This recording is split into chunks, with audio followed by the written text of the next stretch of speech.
Nothing can be more frustrating when you sit down to watch one of your favorite programs on Paramount Network and you run into issues streaming it. Well, in today's tech video, I'm going to show you how to fix Paramount Network if it isn't working on your Sony Smart TV.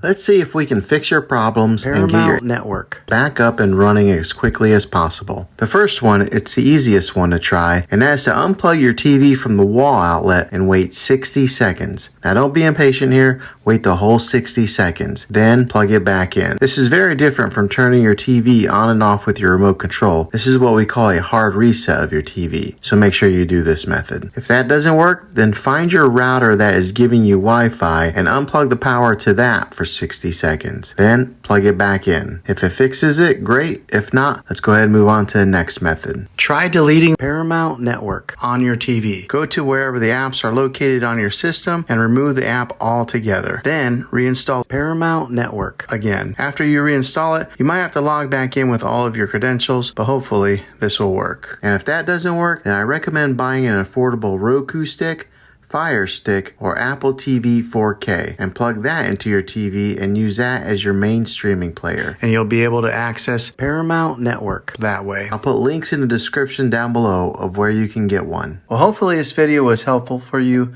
If it was, go ahead and click a thumbs up on it. Go ahead and subscribe to my channel. I make tech videos all the time, and I would love to have you back in the next one. Take care.